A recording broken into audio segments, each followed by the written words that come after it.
What's up, guys? Welcome to the Player 2 podcast, the show where we bring on individuals in or adjacent to the gaming industry. The main hope of this podcast is to inspire listeners at home to either follow the same or similar trails to the ones blazed by the individuals that we host. This week's guest is Robert Rogers. He is currently the Vice President of Content at Optic Gaming, the most competitive esports team in Call of Duty history, and it's been Rogers' job to bring that to the screen via YouTube and other platforms. Although he has a massive social following himself, he operates behind the camera, and I feel that he is one of the biggest unsung heroes, and I'm very proud to be able to share his story today. I really hope you enjoy it. If you do, please consider sharing this podcast with a friend or giving us a rating on Spotify. Thank you very much. Goodbye. Or hello. Or enjoy the pod. You know. So you do podcasts every week? We film one every week, but I'm not always on it. I'm on it maybe twice a year because it's most of the time it's I feel like I've already started. We can if you want. Most of the time it's like one of our talent doesn't show up. Oh, so you just jump in. And it's like, fuck, we are like 5 minutes, or people have already been waiting for 15 minutes, and I just like, Roger, get your ass over here, get on the pod for 20 minutes until they get here, kind of thing. Yeah. So that's usually when I'll hop on, but it's kind of few and far between that I'll hop on the camera. Do you enjoy it? There's pros and cons to it. I definitely I'd say most of the time no, probably. Honestly, I do enjoy that, the audience, that I feel like me and the audience have worked out this relationship where like they know me and like they know like what I'm about and the goals, and that like I'm trying to do what's best for the brand, right? And they know me well enough because I've shown up on camera because of that. But besides that, no, not really. I just really enjoy being behind the camera. And honestly, even nowadays, like for the last like year and a half, 2 years, I really don't even hold the camera much anymore. Like there's definitely times like this weekend I was filming the Founding Fathers Land, where us, FaZe, and Thieves came together. For process, because our main process guy JP went to London. Okay. He actually just texted me right now that we just made grand finals for the Quadrant event, which is actually where you're from. Yeah, right? exactly. So no, I just honestly just enjoy behind the camera stuff, because like a lot of our talent, what I've noticed is they just have people who are in front of the camera have a really quick wit, and like they can make the joke and.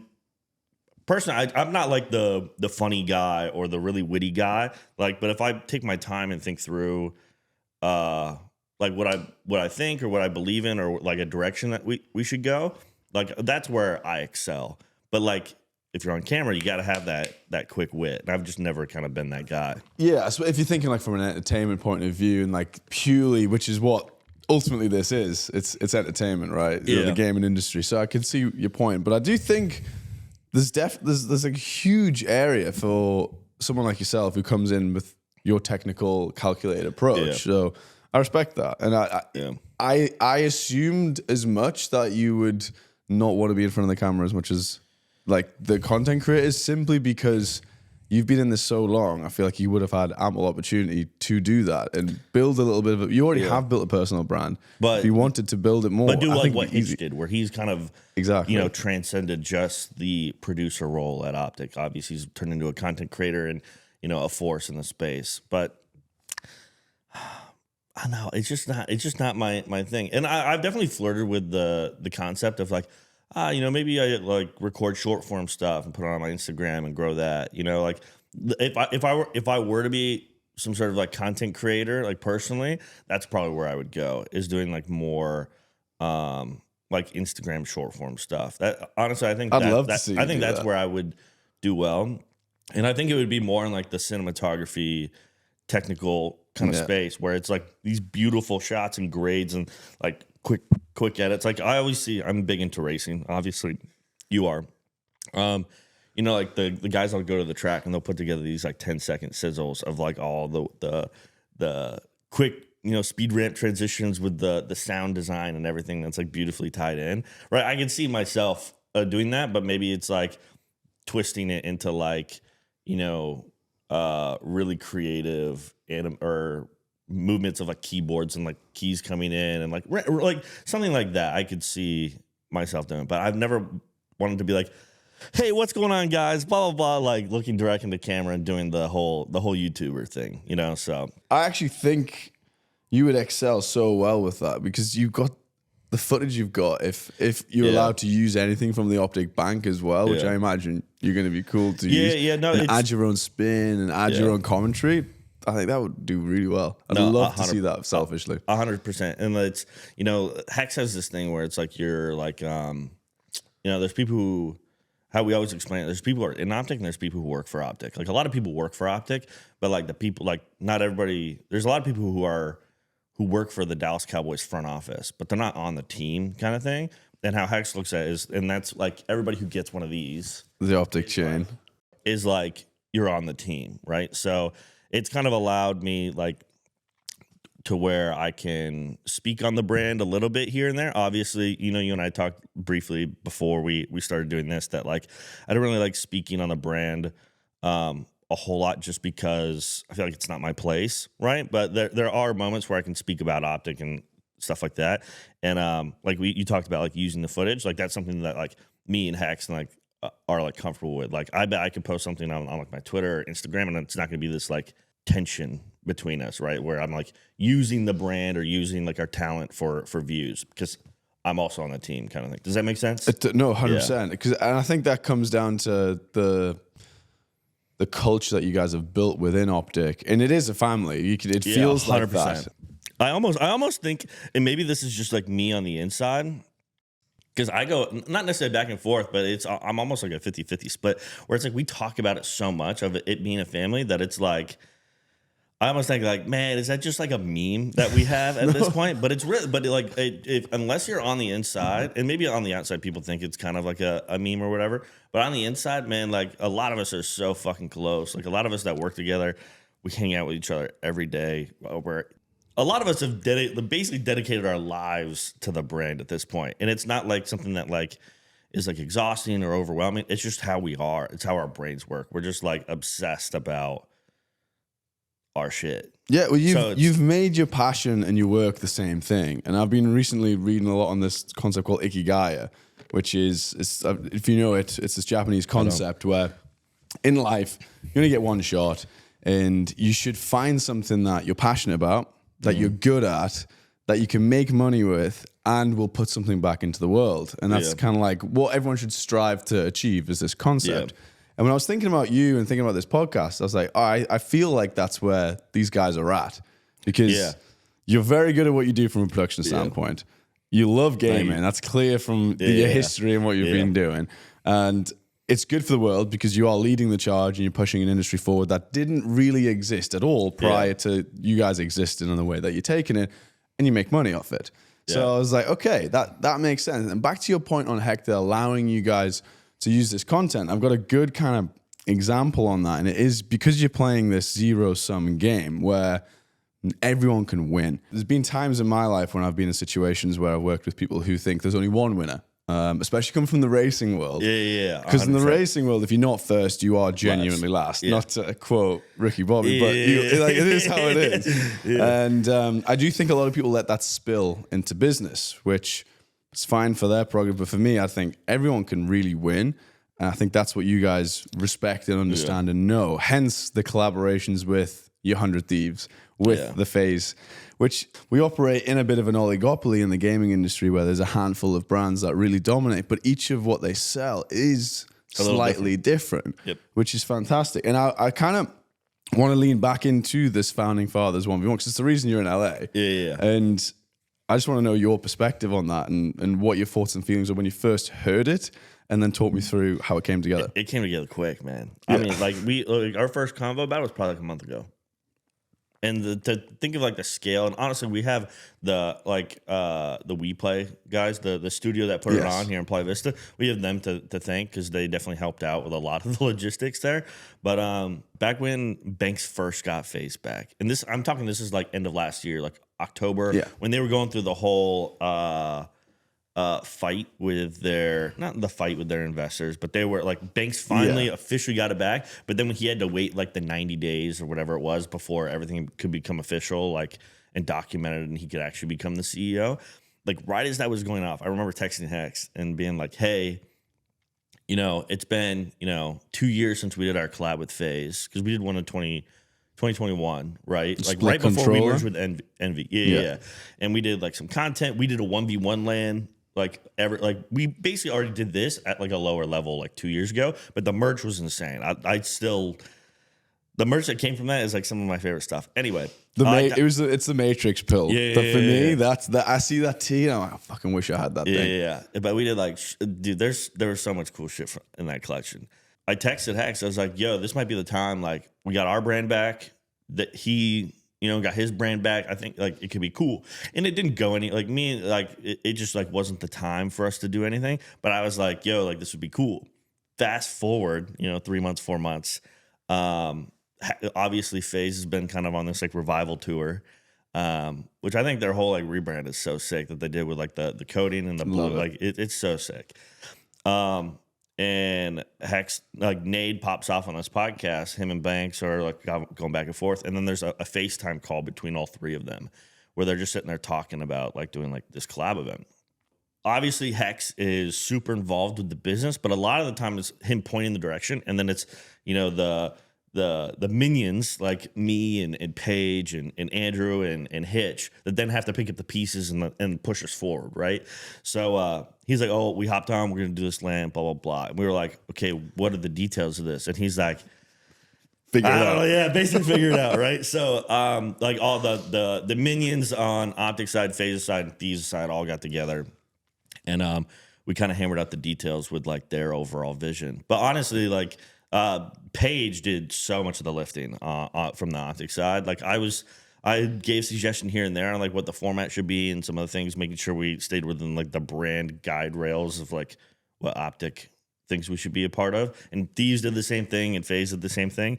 And it was kind of, you know, all of our companies are like work so differently. It was kind of interesting seeing us all come together because we all had like a Slack channel where we were all like talking back and forth. And no, I think it came out great. Like the event itself, I think we, you know, had like 100,000 people watching by the end of it, which is so sick. But I just think we need more shit like this. 100%. And as soon as I heard about it, obviously me and Evan talk about gaming a lot. And what comes up, and we saw it, and we're like, oh, this is fucking huge. Yeah. And I think for people who are watching, because I think a lot of people who are watching this, especially in the interim, the high percentage of them, low volume of people watching in the first one, I reckon. But a lot of them are not going to know much about gaming. Yeah. So I think it'd be good for you kind of just to put into perspective what that really is. Like it's almost the equivalent of old school Real Madrid, the old school class of whatever for the Man United team, and like an old school Barcelona team, all coming back to play in a tournament together on the old school pitches, where it was like it's almost impossible to replicate in sports because everyone's old and things change and stuff. But you guys went back to the old school games, Modern Warfare 2, and you had the OGs all playing each other. It's 100%. Hard like, to explain. Like you went the sports rap about how like my brain goes is like it's like if the cast of Friends, The Office, and like Seinfeld all came together and we're like, let's make an episode. That's it. Like that's basically what it is. And just like the nostalgia, like when you're in that room, you came later in the day, like probably an hour or two in.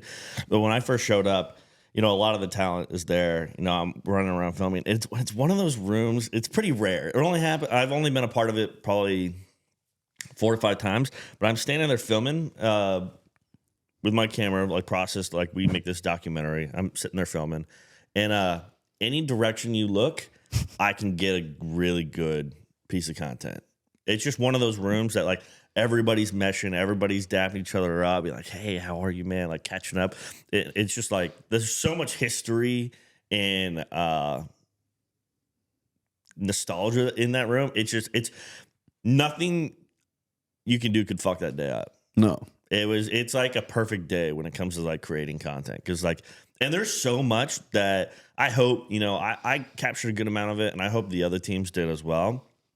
There's so much that wasn't on broadcast that was just good shit, man. Like when people get off camera, it's not like they're just like, fuck everybody. Like everybody's just gelling and meshing and making jokes and doing everything like off camera. Like when everyone's setting up in the booths, they're sitting there like talking shit, going back and forth. But it wasn't, not all of it was on broadcast, right? So it's just like everybody knew the objective that day. And it's just us to come together, have fun, and just put on a dope event for the fans. And I feel like we did that. I wish they could have seen a little more, but I mean, that's just always how that shit is. It'll happen again. Yeah. And like you say, you put it together in no time. Imagine if you actually could plan it properly. And you're right, you speak on those moments, and I was there, and I really appreciate you inviting me along. Yeah. I honestly just wanted to witness that firsthand because of how monumental I knew it was. I've actually never done anything or watched anything live with Banks or Nade either. So that was extremely special for me. And Nade Shot is what got me into this. Like, I remember one of his YouTube videos popped up when he first started Thieves, and I was like, what the fuck's this? Okay. And I watched him all the way through, and I always actually try to work for 100 Thieves, and being in the UK and not having any experience was quite tough. So I just kind of made my own way. I was like, fuck it. I'll do it anyway. On the things that you didn't see on camera, Banks went off, and I actually bumped into Banks upstairs, and he was looking for an Xbox. And I was like, oh, there's 360 on there, because I took a random call, and I saw this 360. And he was like, does anyone know where an Xbox is? I need to start warming up. So I pointed in the direction, and that was like an hour and a half before the actual 1v1 turned up. And I was sitting in the crowd, just chilling, minding my own business, and I heard Nade Shot on the broadcast say, is this motherfucker warming up? Where is he, sort of thing? Yeah. So I text Jack, and I said, oh, just like for a little bit of insider info, he's been warming up for like the last hour and a half. And then off camera, they both walked off set, and I saw Jack show Nade Shot the message, and he kind of like had a bit of a meltdown. I was like, wait, what? And so that was all off camera, and you're right, there was these little stories propping up everywhere. You had all of the new wave of the FaZe guys running around doing their IRL streams. Yeah, the OGs doing their thing. Yeah, Lacey together. was there doing whatever Lacey does. Those kids are wild. No, they are. But I mean, that's just, they're fucking hungry, man. Yeah. Like you see it in that room. Like you look at the Optic side, and I don't mean this in disrespect to like my side or Thieves' side, but like a lot of the guys on the Thieves side, they've been in this game for a long time. So their approach to content is a little bit more I guess relaxed. I guess that's just kind of been Optic's way. Is like we're a little bit more low key. We don't do these like fucking crazy like go out to the bar IRL streams where people are just like you know, that's just like not really like the vibe that like Optic gives off. And same with the kind of these guys. But the FaZe guys, man, they're fucking new and they're hungry, and they'll just fucking get after it. And I respect it because it's just like, you just see that like spark that they have to because they're so fresh and they just want to fucking make it work. That no, it's dope. I seeing the new revival around FaZe and everything they got going on is I'd love to see it because I remember when Optic got our brand back. I remember talking with Hitch about this when FaZe was kind of going through it all like middle of last year, where you know, we were so fortunate that we got our brand back, right? Us and the creators, and we got to rebuild it the way that we wanted to do it. And when FaZe was kind of going through the same thing, but you know, a couple years behind us, I was like, "Fuck, man!" You know, we got lucky. But that doesn't mean that like FaZe is gonna get lucky, or like if that happened to another brand like a TSM or a Liquid or whatever, that they would get lucky. We just honestly, COVID hit, and like a bunch of factors came together, and somehow we got it back. And I was like, "Fuck, man! It's gonna be really weird not seeing like Rain and Banks and all these guys not like repping the FaZe brand." Yeah. And I don't know how they did it, but they fucking spun it up and got it back, right?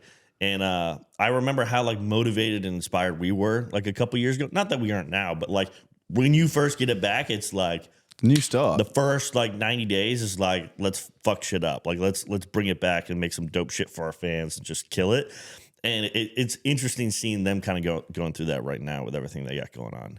But I know we're going to kind of jump around a little bit because I would like you to put in layman's terms what these organizations are to someone who doesn't understand it properly. There's a lot of people adjacent to gaming that play video games but don't quite know how the world of video games operates from a business point of view. It's like, how can you possibly employ 100 people, you know, from a gaming company? But I think I would like you to actually jump into that moment because you left Optic for a while. Yeah. You went to 100 Thieves and then went back exactly to Optic. And that was the period that we lost it. That you lost it. And it was a year to the day, 365 days on the dot is when you left. Okay. So just talk me through why that happened, what it was, and then obviously getting it back. So Optic's been around since 2006. There was a long era before me joining, but I followed quite closely. Like I started following Optic around like 2010. I was really big into Machinima Respawn, which is a gaming company from back in the day. They were an MCN where they were like a community channel where people would upload. And they had this group of guys, C-Nanner, Sark, Hutch, and Sark, Nanners, Hutch. Who am I missing? No, it's just them three. Sorry. And I was a huge fan of that content back in the day. And occasionally, what content were they making? They were making Call of Duty or just like a first-person shooter comedic videos where sometimes it was like an actual machinima where it was like in-game storyline stuff, and then sometimes it was just like gaming commentaries and things like that. Cool. Or it was inbox where like fans would send in mail and then they would read it live. There's a bunch of different content that they made. But I was a big fan of theirs. They would have guests come on occasionally, and that was Hex. Hex came on and Nadeshot came on a couple different times, and that's how I kind of got introduced to them. This is like Black Ops 1 going into Modern Warfare 3, and I started following, Hex and Nade and Optic, and that's when they won the very first COD Champs, which was COD XP in 2011, Nade, Vengeance, Big T, and Merc, all four of them. That's when they won. And then from basically then, I was like, okay, I'm an Optic fan, right? And that's how I kind of got tied into that world. Fast forward a couple years, 2012, 2013, that's when Nade and Hex and Optic really started to blow up, with Twitch becoming like a huge platform during that era, right? Still a big fan. I was like trying to compete at the time. You competing? Yeah, I was trying to compete. I was, into high school, going into college, and I tried competing. I tried casting for a little bit. That didn't work out, obviously. And then I wouldn't say it didn't work out. I think it definitely guided you. Yeah, exactly. What was that like? Actually, just pause on the competing for a minute. Give me like your day routine of when you were competing. How old must you have been? This is I tried when I was probably like 14, 15, but at this era I'm like 18, 19. Okay. And I was going to college. I was working full time at GameStop, which full time is like bullshit. It's like 28 hours. It wasn't like a full 40. I loaded up because I was working full time. I loaded up 2 days at college. So I would go basically all day Tuesday and all day Thursday. And I would have Monday, Wednesday open so I could work on those days. And then I would go home and like edit and compete and do all that until like 2, 3 in the morning. And then it was school or work at 7 a.m. the next morning. Like that period of my life is how I think of like the grind or paying dues, right? Was like that kind of 18 years old. Yeah. 18, wow. 19. Where did you get that drive from? Like what was, because that's rare for an 18-year-old. Yeah, I wasn't doing that when I was 18. I just really loved gaming to the point where I would get in trouble in high school quite a bit. Like I wasn't the best student. Once I finally got out of high school, I was like, there's only going to be a number of years where I could try to swing this and make it work, right? When I'm still kind of young and, I don't have all the responsibilities of like an adult, right? And I was like, fuck it, I'm just going to send it. And after like 2 years of college, I basically took like a year off and told my dad, like, give me 1 year. Give me 1 year. I'm not going to enroll in classes. And then, when I'm eligible at the end of that year, if I need to, I'll just commit to the fucking normal, common way, go to school, get a degree, do whatever, and then go on my way with my life. And that was the year where I was traveling. I was working full time. I wasn't going to school, and I was trying to save up every penny I could so I could fly to events and film and edit and create. And this is when I was in Elevate, and I was just making documentaries. And you were covering your own costs at this point. I was covering my own costs, especially early on. Elevate eventually ended up getting me hotels, but I still had to buy flights. I was paying for my own food. How did you convince your dad that was like a good idea? To be fair, I didn't convince him. He was just like, okay, like you can do this, but he didn't like it. My mom didn't like it. Everybody in my family didn't like it.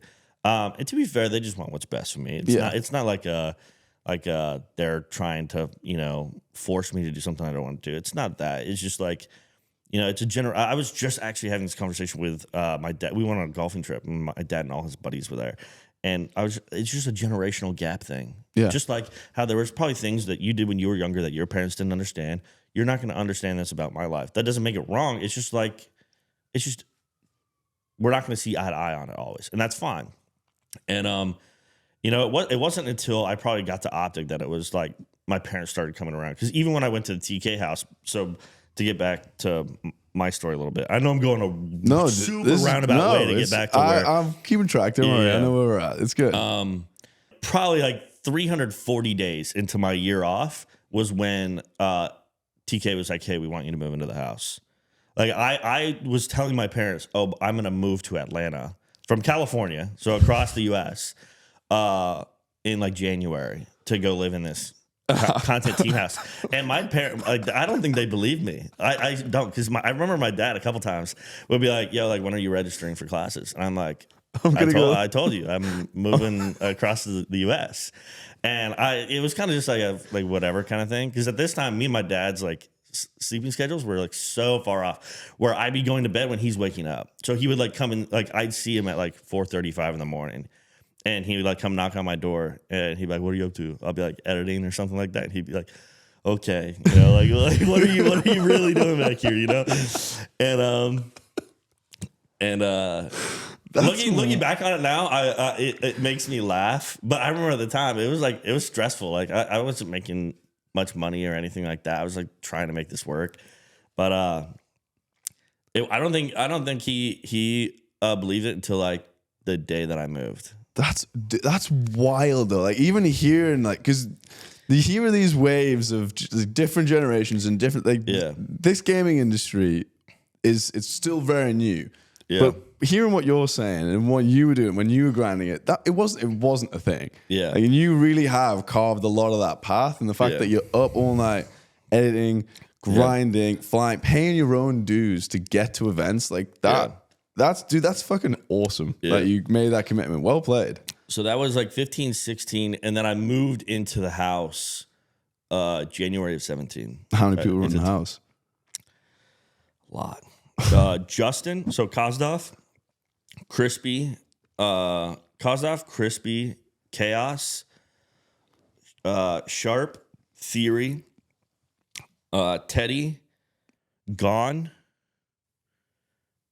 myself, and then we would have people that would just like come and visit, like randomly. Of course, like there was this guy Sanders that would come by. He was kind of like our like team chef. He wasn't our team chef, but that's kind of like what he was. Fuck, I feel like I'm missing somebody. And was it a big house? It was a big house. It was like we had like two, so we were in like one like mansion, basically is what it was. Like it was a house that was big enough that it had a second master with its own kitchen. Like that's how big this house was. It was pretty dope. And that was in Marietta, Georgia. And then we got kicked out of our house because it was against the what's that called? The Homeowners Association. Amount of people living in the house. Basically we were working from home, is what they called it. But we're managing a online business from home. It wasn't we were working. Who grassed you up? There's That's so many bullshit. Technicalities and bullshit. It ended up on the news. It was like a big thing in Atlanta. We Really? got kicked out, yeah. And then we moved into a house in Alpharetta, which was so much better. It was a dope house. Who had an issue with that though? How did anyone find out? We had a neighbor that was like a couple doors down that just didn't like that it was a bunch of kids living in a mansion. Basically, is what it was. I suppose back then that'll have been extremely obscure. Like even today, if you move into a cul-de-sac. Well, it also didn't help that we all those guys ordered fucking Uber Eats 3 times a day, and there's 10 of them. So there's like around the clock cars and shit coming. Yeah, so and that was Team Kaliber, right? And how was that? Because that was a long time ago. And how was that funded at the time? So back then it was just like team sponsorship. Okay, so we had some sponsors that came in that would pay for it. Like we lived in the G Fuel house is what it was. So they came in and funded a lot of that. Early days, because I know Scuff were early on the Scuff houses and things like that. Which I know 6050 became either sponsored by, but then there was Scuff House before 6050 or no. So there was the Optic House, which was 6050 Russell Drive in Chicago. And that didn't have a like title sponsor or like a for the Right, home, okay. but there were sponsors that Optic had back there, Scuff, Elgato, all like your normal like endemic ones, right? Like I think we had Control Freak back then. God, it's fucking been forever. I think Astro. I can't remember. Yeah. It's been so long. So you're in the Team Kaliber house at the time, and you're like an in-house editor for those guys. Is that what it was? Yeah, so basically like Hitch had been very successful at Optic during like that year. Like I think it was like end of 15, 16, right? Making like Vision and Trivius and all that other stuff for Optic. And Kaz always really wanted that for TK, but he couldn't find the right person. For people watching, they're like basically what they are is like documentaries behind the scenes. You'd follow the teams and basically put the trials and tribulations, the wins, the losses, everything down, so that the people watching, the fans of the sports team, in quotations at the time, would be able to know their players a little bit better. Yeah, and exactly. it's something that traditional sports teams should have been doing a long time ago, and they really learn from us, learn from you guys to become the Netflix behind the scenes wave. The All or Nothings, the We Are United, or Well, before that, like I feel like traditional media always thought it was going to cost like, oh, we need a whole production team, we need a sound guy, an audio guy, a couple camera guys, and it's just the barrier of entry. I think from their perspective was like too much. When it's like, no, you can just send a fucking guy with a camera, like, and it's not going to cost you that much. It's just one guy on staff, and for those guys, like one guy on staff is like a drop in the bucket, right? For like your Lakers, your Warriors, like whoever, I think that puts them off it though. I think like in a weird way, by hearing, oh, it's only going to cost that much, they would never assume you can make millions off it. Well, it's not going to be at the quality bar that is like acceptable for the Lakers, right? But the thing is, if you hire the right person who knows your story and can create it, it doesn't matter. Yeah, especially nowadays. Like I know it must have been much harder back then, but as the technology's gone on, it's gotten so much easier. Yeah. Oh my god. So you were editing at the time for these guys in the house, and then correct me if I'm wrong, but you became a little bit of a personality there, and then while you were in the house, right? Yeah, a little bit. So like when I came on, like I was still not making much. And it turned out to be one of these things that like I would edit and film like during the day, and I would stream at night. And I would get a decent amount of viewers because TK had, a good following. So like a lot of their followers would come over and spill into my chat. And I like how I basically lived that year is through streaming and like getting donations and subs and all that kind of stuff. Like that really like helped me survive through the year. So yeah, I kind of became a little bit of a personality, like within the TK universe a little bit. But no, do you remember that being rewarding year. in a moment? Sorry to jump in, but like, was there a moment that you can remember, like, fuck, I kind of like it paid off in a sense? I remember it was like around my birthday that year.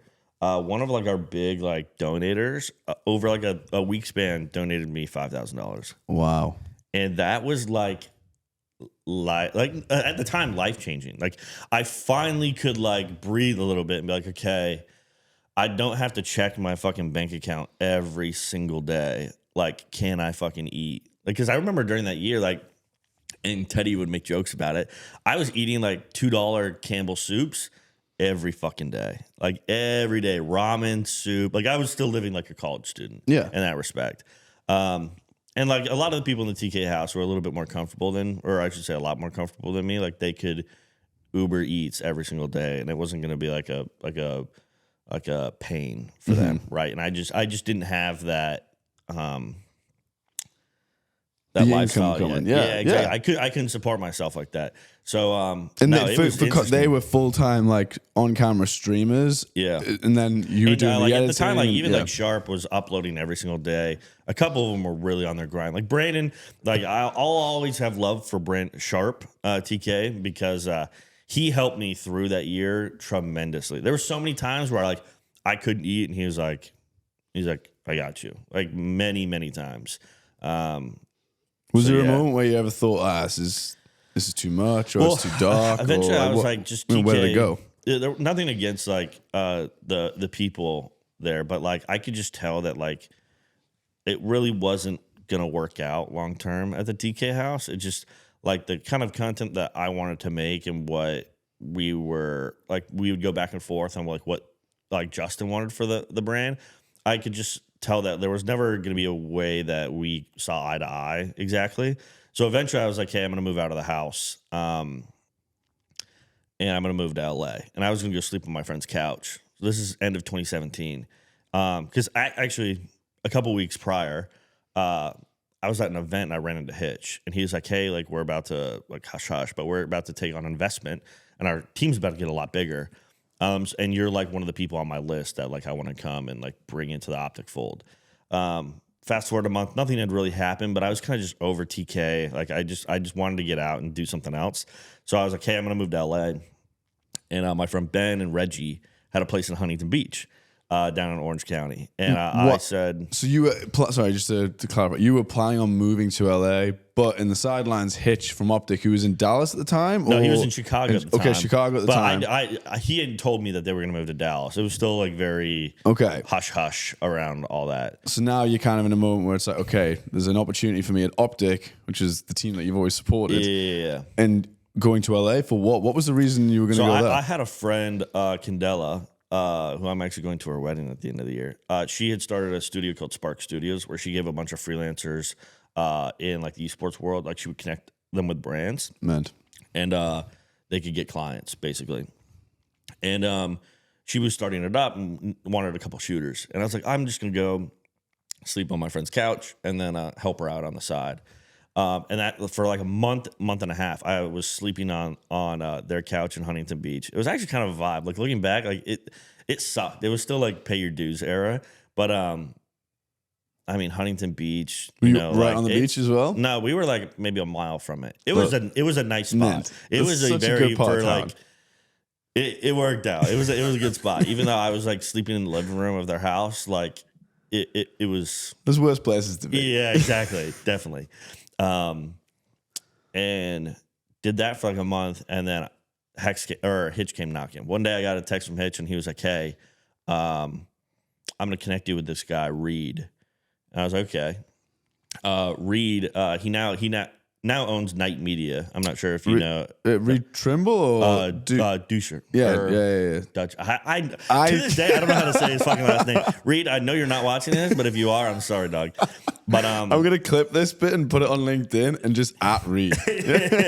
I mean, they have a fucking crazy talent list. Like they're like now like one of the most like sought after like talent management agencies, and they've actually split off into a couple different things now. Night Ventures. They got a bunch of different shit going on now. He's in the mix of Feastables and all that. Yeah. He's a smart dude. I always get him and Reed Trimble mixed up. I know who's who when I look at them and who does what. I'm terrible with names. Yeah, but he when Optic took investment and moved to Dallas. This is like right before a lot of them had moved. Like I don't think Hitch had moved yet. He was still in Chicago, but they had announced it. Reed was the president of Night Media, which was now the production company inside the Infinite portfolio. And that's who invested into Optic. Yeah, exactly. Right. So he put me in contact with him, and he was like, hey, we're going to be out to BlizzCon here in a couple weeks for our new Overwatch team. Come out and film. So, and that was gonna be my trial run, and that's basically how I got in the fold with Optic, which is end of 2017.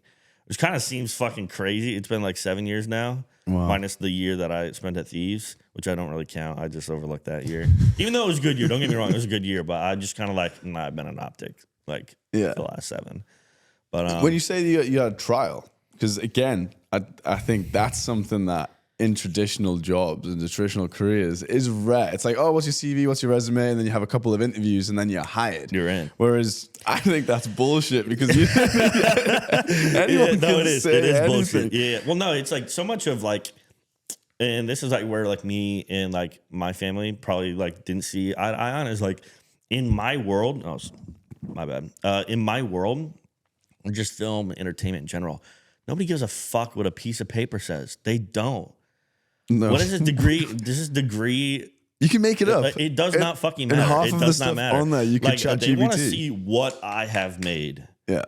Right. And so like they're like, hey, let's do a trial run at BlizzCon. I actually fucked it up. I'm surprised it worked out. So how I go to BlizzCon and I was filming on the most dog shit camera at the time. It was a Samsung NX1.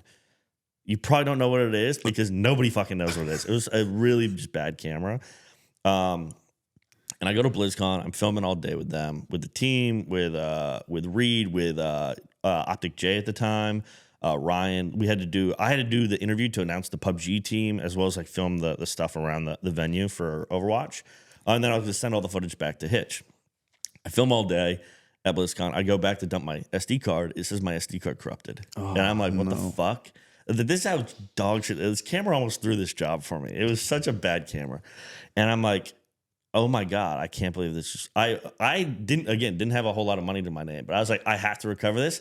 So I spent like $80 on like some recovery software and just fucking sent it. I was like, because this job is going to get me a real job. So I don't care if this like overdraws my account at this point. I have to fucking figure this out. And I recovered everything but this one interview that was announcing the PUBG team. And that was one of the deliverables. Yeah, it was like one of the big things, right? And I had texted Reed. I was like, hey, man, I'm so sorry. Like, my SD card corrupted. I'll come back right now and re-record this interview or whatever. And Reed was super chill about it. He's like, hey, not a big deal. Come back tomorrow morning. We'll record it in the plaza, and we'll be good. Amazing. And I was like, dope. I did it. And then I remember me and him were sitting on the ground inside the Anaheim Convention Center. And he was like, hey, like, is this something you want to basically like formally or verbally tell me, hey, do you want this job? And I was like, yes. And he's like, okay, we'll get on the paperwork and everything and we'll make it official. And I was like, oh my fucking God. Roller coaster of emotions. Exactly. It was just like, oh my God. Like, fucking finally. There's nothing worse as well than when there's so many different scenarios of that in life, but that heart sinking moment of like, oh fuck, this potentially could be unrecoverable. Yeah, no, I thought it had, because like earlier I said, like Optic, I've been following them since 2010. Dude. Fast forward 7 years, I get an interview with them. Finally, after everything, Hitch vouched for me, got through into Reed. I go record, and then all of a sudden it just like mishap. I was distraught. I was so upset that I was like, I can't believe that just all even like the last like year and a half of like the TK house, sleeping on the couch, everything. I was like, there's no way this is how this goes. Yeah, exactly. I was like, there's no fucking way this is how I don't get this job. Even though I know the history of everything in Optic and I would be a perfect person inside, I was like, there's no way that like this is where it ends. Because like Hitch, no matter what, would vouch for me. But like Reed doesn't know me. Reed's new to the Optic brand. He's just trying to make the right hire, right? And if there's somebody who's fucking up on their trial, like, I wouldn't have blamed him if he was like, no, like you're just not the right fit, right? But I think that's because it's his ass. It's his ass at the end of the day. If he hires wrong, it's his fault. And luckily, Hitch probably had vouched for me so hard with Reed that it was more of a formality, right, to do it than probably it was. Already knew. Yeah, exactly. But man, it was so stressful in the time. I bet. But I think though that's just testament to how much you worked for it, and that's like so undervalued a lot of the time. People, only see the tip of the iceberg. They only see people who are successful once they're successful. And I think that it's testament to how much time, effort, and passion you've got for the gaming industry and for your particular role in the gaming industry. So I think even if you hadn't got it then, you would have got it further down the line because you don't strike me as the sort of guy who's just going to give up. No. Yeah. It probably would have worked out, but the moment of giving up would have been when you're eating ramen every day and you think, man, maybe not, and you got through that. So dude, that's awesome, and I like the fact that in your mind in that story it comes close to fucking up on something so technical and something so easy like not turning the microphone on is something I've done so many times. I've definitely made those mistakes and it's not fun. Yeah. Like even now I'm sitting here, we've got a podcast set up and I'm like, wait, what haven't I turned on? You're peeking over to the board, making sure you see levels. Yeah. There's still levels. I see a red light right there. Yeah. So it's a funny world, the production, and it's always changing. From your point of view, from back then, where do you see it now compared to then, especially with the AI taking over and the different ways and tools that you can assist it? How is it different now to back then when it comes to the editing and the process that you've got? I feel like the technology has made it a lot easier. Like our cameras, our microphones, just how even the software like Premiere, it's so easy to be a creator now. It's so easy.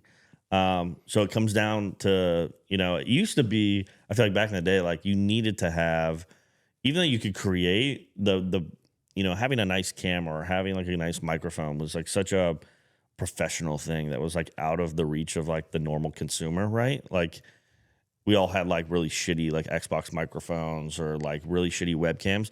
But now like these things are so accessible and the features that are a part of these make it so easy that like Joe Schmo can pick up a camera, throw in auto, and it's going to look good and sound good, right? Yeah.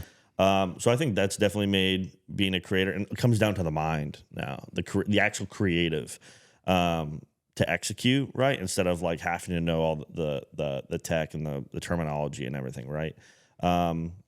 But AI is something that we use quite a bit in our workflow. How do you guys use it? What's the how we probably the first thing that we dabbled in is we got a subscription to 11 Labs. Yeah, which is voiceovers. for voiceovers. Love that. And I use Adam a lot. Adam's one. Yeah, so we started using him for a lot for some of our YouTube videos, some of our shorts.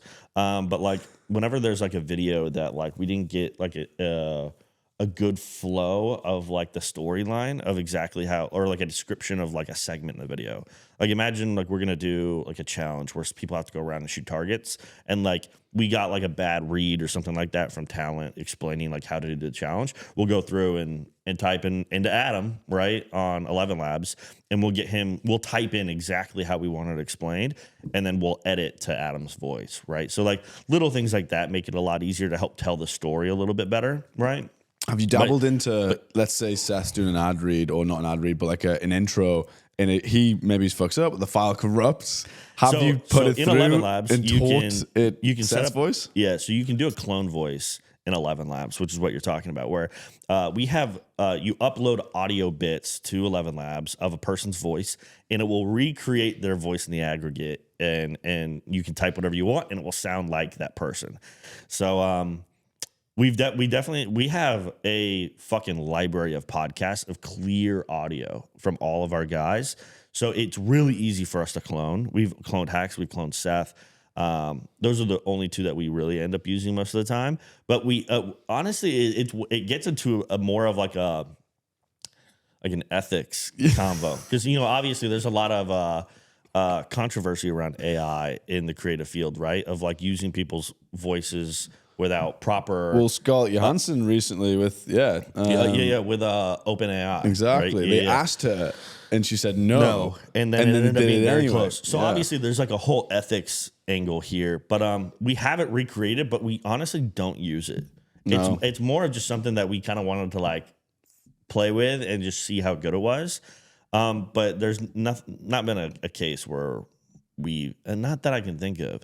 There might be one or two things, but it's one of those things that if we did use it, I would still ask the talent. Yeah. Like, hey, like we created this video. We want to make sure that you're cool with it. Because it's like, it just gets so gray. And that really hasn't been figured out yet. So we try to stick to like the typical AI sounding voices that hey. It's obvious. So that was going to be my next question is like, okay, you're going to ask Seth and Hex, and I think that's standard practice. Yeah. Would you tell the audience that it was AI Seth or AI Hex? If they, I don't know. Probably not. Yeah. Probably that's the point of it, technically. If I told, it comes down to this. If I created a video with Seth's voice and I showed it to him and he was okay with the video and said it could go out, I think that's what is required. Because the audience is going to know. As long as he backs the context of the video and what's being said and the information of it, I think that's what is important. Because if it wouldn't matter if it was an AI voice, right? So I don't think it matters if it's necessarily Seth's voice or Hex's voice. I just think it comes down to the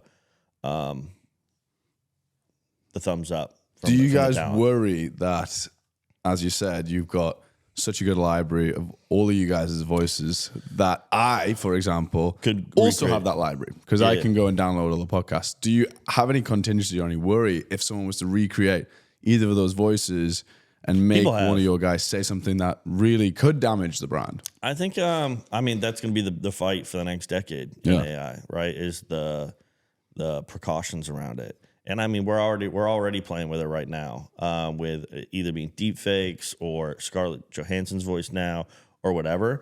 That's going to be a battle that continues for a long time, I think. And people have recreated some of our guys' voices, like Formal, Seth, Brandon. They do like funny little skits that will end up every once in a while. They'll go viral on Twitter of them like, "You're checking my dope," and it sounds like Brandon's voice, right? Of them like going back and forth. So like people have already like recreated our guys, but nobody's done anything that has been like malicious yet. Good. I'm glad to hear it. But the thing is, you're right. It's only a matter of time. Yeah. Somebody will at some point do that. The internet trolls are out in force, and there's no accountability still. With the world of usernames and different aliases, because that's what gaming is. Nobody goes by their actual name, and all of a sudden it's like, well, who actually did that? And it's like, what's real and what's fake. It's gonna get to a point. Like, it already sounds like pretty legit. Like, I can get Seth's voice in our program sounded pretty damn real. It's only a matter of time before people start trying to do some dumb shit. Video, because we're quite ahead of it. Because it's like, we're in technology, it's our gig. But if you speak to someone who works in a bank and just chills, or is in retail and doesn't have to mess with this technology, and I send videos around all the time. It's how you communicate nowadays, is through sending reels to one another. And I remember I sent a reel. To me, it was clearly AI, obviously, because I'm used to it. Yeah. But it was Elon Musk explaining the new feature of the Tesla that will take a digital scan of your balls as you're sitting in the seat, so that when you go back and sit in the chair, it will start the car for you. And he gave it a name. It was like the testicular startup motion or something like that. Yeah. And I sent that to one of my friends. I sent to a bunch. One of them came back and was like, "Wait, is that a legit feature?" And I was like, "You fucking dumb." Yeah. It's not even him saying it, but it looks so much like it that someone who's not trained to it. So it's a scary world we're going into, and I think it's just about keeping ahead of the curve, right? And learning to work with it. We'll create like thumbnails with AI, because obviously Photoshop generative fill has been quite game changing in design. But like, if I need to, like, if I have like an image that's like 16 by 9 and like I want to create like a 4 by 5 for Instagram, like I'll throw it in there and I'll start fucking around with generative fill to try to like build it out. And that doesn't replace graphic design. Everyone, I'd say like they're like probably the ones that are under threat the most right now is, when you think about like AI is like just designs in general. But it's always going to come down to the mind. Yeah. The mind, the creative behind the technology. It's just going to accelerate the art that comes out of it. That's all it is. It's like you got to work with it. It's now you got this new tool. Yeah. And who's going to make the best shit now? The quote that's from like Top Gun Maverick. It comes down to the man in the box, right, or the pilot in the box, right? Who's going to make the difference in the dogfight, right? And I think the same applies to all these creative fields. It's going to come down to the creative behind the technology to execute, right? If you're not original and creative, it's gonna show, right? Because like I said, the barrier of entry is so low now because of how easy it is to use a camera or a microphone or whatever, that like everybody's gonna be here. So what's gonna set you apart? You have to be forward thinking and trend setting. So that's gonna be the battle for a while. It's exciting though, and I think that's the way. It's just about what is your outlook. That's what's left. You can look at it as in a really negative way, or you can look at it as a positive. And I think you just got to choose to look at it as a positive. And it's like, this is a tool to help us. I know we darted off. So I kind of went down the rabbit hole. Good. They're the best places to go, to be honest. I do want to go and back to the point of when you were leaving Optic from a business point of view, left Hex's hands for a while. So basically what happened is, when I joined Optic or started working for the brand, because I talked about this briefly earlier, there's people who work for the front office and work for Optic, and then there's people who are on the team, right? When I first joined, I just worked for Optic. I wasn't on the team. It wasn't until 2019 that 2018, where Hex said, "Here, you're on the team, you're in Optic now." So 2017, 2018, 2019 comes. Wait, what were you expecting? Because that's a pretty, from someone who's been a fan of Optic from day one, to actually get the necklace, to get endowed into the team. What was that feeling like, and did you expect it? No, because during that time in Optic, it was like a pretty turbulent time. Like there was a lot of battles with like the overall the holding company, Infinite Esports and Entertainment. There was a lot of battles back and forth between the executives and like the old guard of Optic. So I didn't really expect it, but I always fought for like the Optic side, even though like, and I remember this being a thing. I'm not going to say names, but there was people. I remember there was this one time where they were like, "Hey." So I did Vision at the time, the documentary series. And they came to me and said, "Hey, just Blah's going to come on and talk about blah." I don't want to say names because it's water under the bridge at this point. It doesn't matter. But Blah's going to come on and talk about blah. And I was like, no, they shouldn't go on Vision and talk about it. And they were like, "No, like we're not asking, we're telling." And when I took over Vision, Hex gave me 2 rules. He said, "Protect the brand, and nobody from that office talks on Vision." And I said, "Okay." And they came to me and were like, "Hey, like this person's gonna come on to talk about this." And I was like, "No, that's not gonna happen." And they were like, "You realize we sign your paychecks, right?" Like they actually said that. And I was like, "Yeah, I get that, but like honestly, this just isn't the way." You're trying to protect the paychecks, full stop. Yeah. And I was like, honestly, this just isn't the way that this should be done. And I actually ended up getting demoted, and somebody got like put as like my boss because of that and a couple other things. But it was honestly because I had Optics back in that way, and Hex always saw it, even though it never really happened in front of him because he was kind of distancing himself at the time. Hex always knew that I was going to look out for the brand. So yeah, he welcomed me into Optic, and it's because of kind of that loyalty to him and to the way that things should be done, and not just because this company employs me, you know. So that's kind of how I got into Optic. But we get halfway into 2019, and Optic sold from Infinite Esports to Immortals, and all the creators and Hex had decided that they're not going to go with Immortals, like they're going to split off. Around like July, August time, right after COD Champs. And, for like a month, we weren't filming anything because the content creators had basically said like, "Hey, we're not going to be in any content. We're not going to support this." So it's a blackout. Blackout basically. And so like the content team would kind of just like sit around and come to the office and be like, "What the fuck are we doing every day?" Because we didn't have any videos to edit. It was kind of a weird time in Optic. And we get to the end of it, and I was asking Hex, like, "What's the plan? What's the plan?" He really hadn't put the pieces together yet. Eventually, he went off to NRG, right? But he hadn't really put all the pieces together. And I was like, "Well, I'm not gonna have a job here in like a month because like everybody's leaving." So, like after that month, he still a lot of stuff was up in the air, and I was like, "You know what? Like, I need to do what I think is best for me." And I had a couple opportunities to come back here, so I moved back and then ended up working for Thieves for a year, and it was a great time. Honestly, like there was a couple bad things that happened, like just bad timing. Like I got hired to take over our League of Legends docuseries. Yep. The Heist at the time. Actually, I think they still do it now. But like week 1, I broke my hip. How?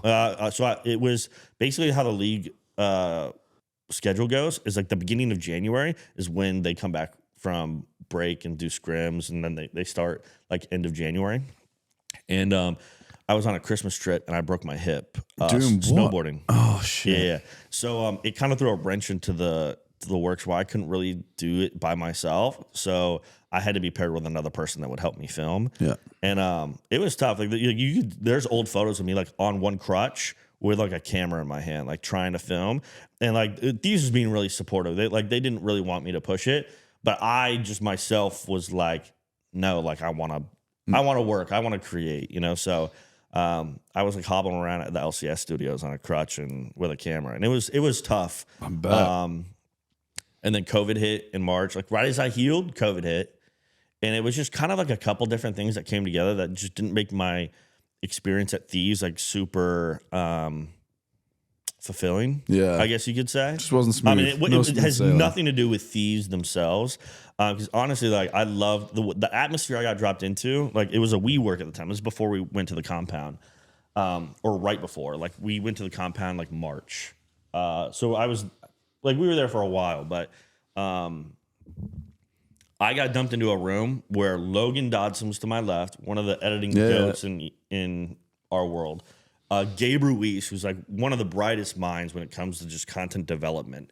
To my right, my boss, Mike Aransky, basically the warden of all the kids, you know, like holding us all together and really like steering us down this pathway. That at that time, Thieves was like fucking doing crazy shit. Like, I mean, Ariana Grande with Courage, like we were moving to the compound, like content was fucking Peak. killing it. Yeah, exactly.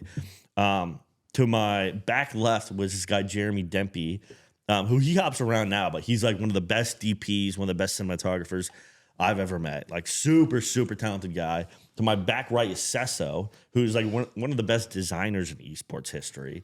And then I had Mark and Andrew, who had created 0 to 100, the Thieves documentary show that was in that era banging. Like it was doing like 200-300 an episode.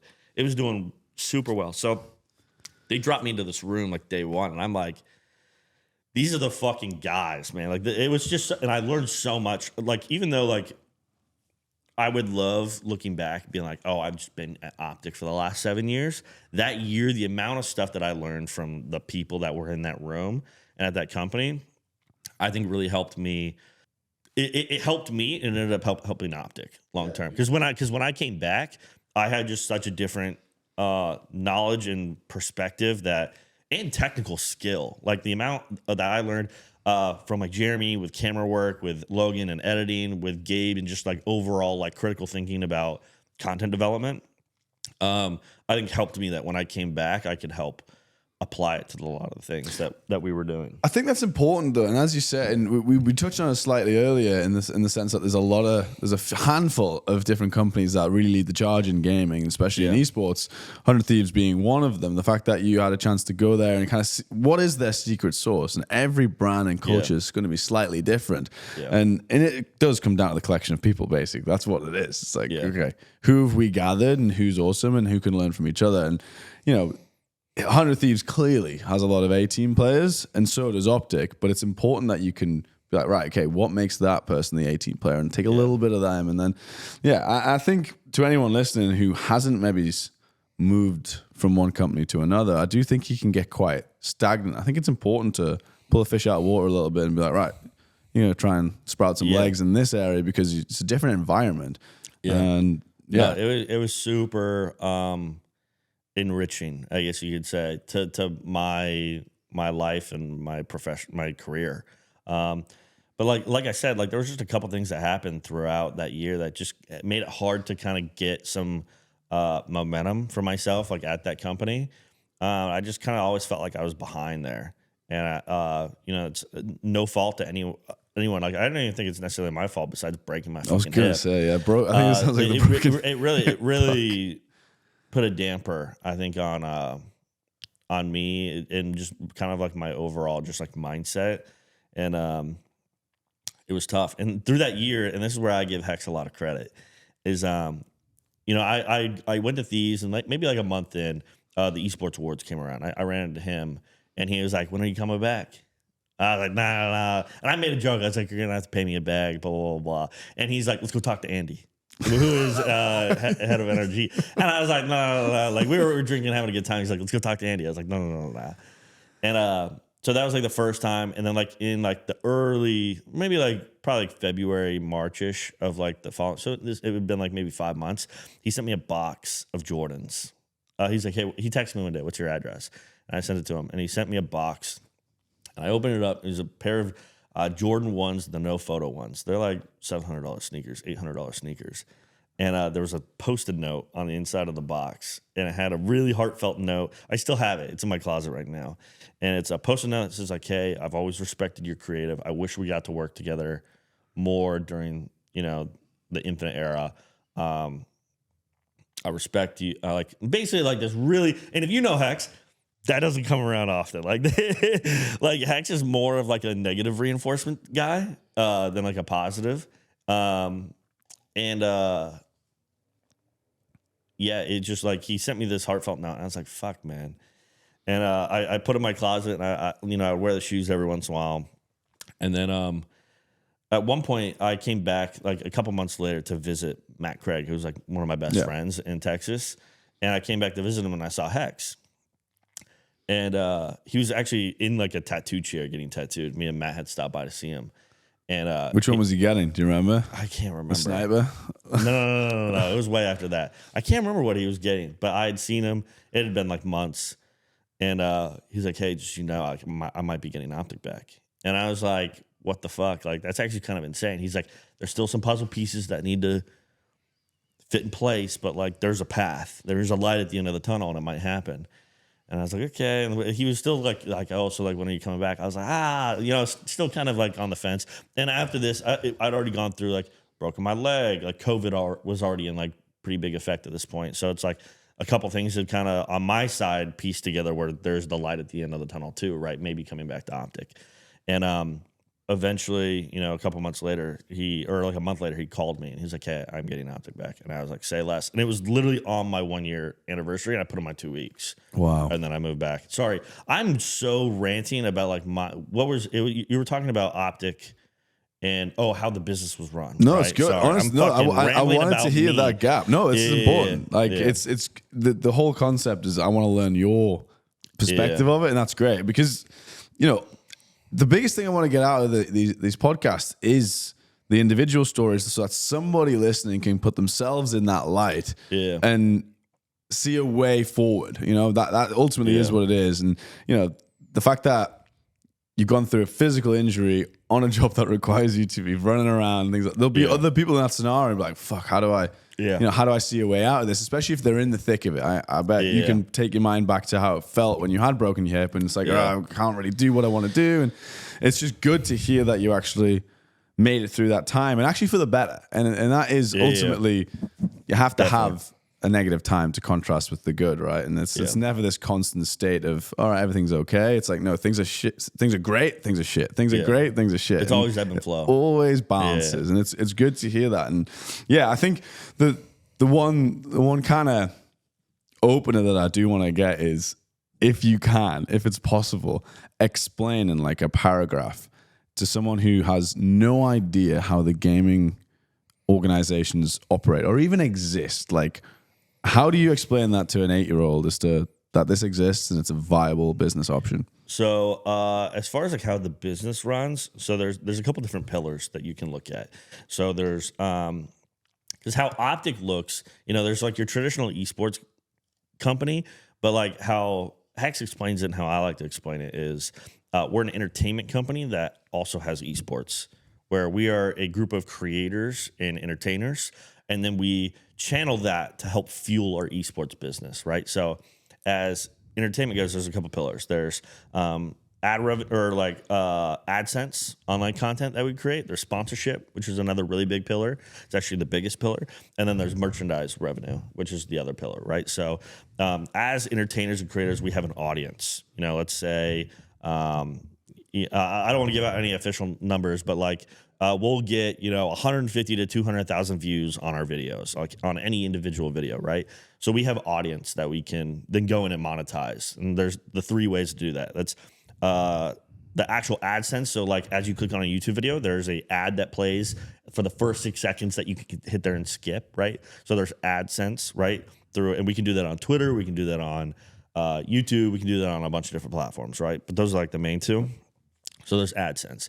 And there's the middle column, which is sponsorship revenue, which is like our partners that you'll see on our jerseys that'll end up having a list of deliverables. So like we'll sign a deal with, let's say Scuff. We've been partnered with them for I think 11 years now, right? And when they come in, they'll pay a certain amount and they'll get a list of deliverables. They'll get a logo on a jersey, a logo on our all of our social accounts, whether it's our header or whatever it is. They'll get a part of the end card on our YouTube video. So at the end of our YouTube video, you'll see their little Scuff logo.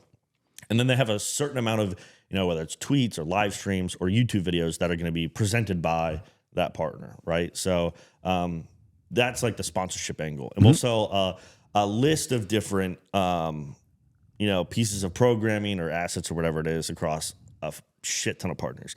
And honestly, that's where a lot of my job the last year and a half has been, is in that middle column. It's and is your job focusing on? I know it's everything really. To be honest, you'll come up with the creative that you're actually going to sell against it, and I imagine you're speaking directly with the partners as well.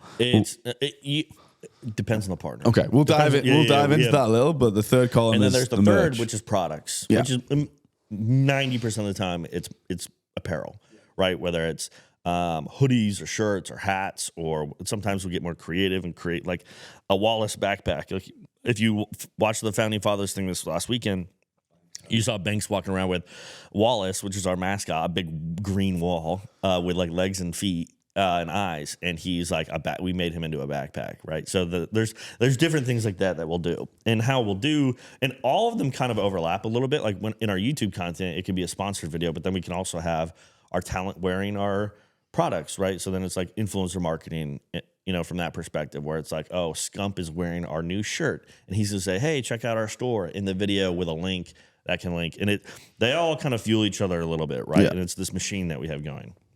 So a lot of my job originally started in this kind of far column, which was like creating YouTube videos and Twitter videos and whatever it was that would get AdSense thrown on it. But and that was back when like me and Matt were like the only people on the production team. As we've kind of expanded, there's now 8 of us. My world has now transferred a little bit more into that middle column. But I'd say, honestly, like I kind of cover, I was talking about this with Paige the other day. Like my job, like my title is Vice President of Content, right? So I look over our content initiatives, right? But that is my primary job, or like I'd say public job. And then what takes up most of my time, but is kind of like just like a thing that I've accumulated over time with Optic, is I'm like just like a brand representative of Optic Gaming, right? So it's like, whether it's like, one thing that I've really enjoyed about this last year is that like Mike, the head of our merch team, will pick my brain and be like, hey, what products do you think will sell?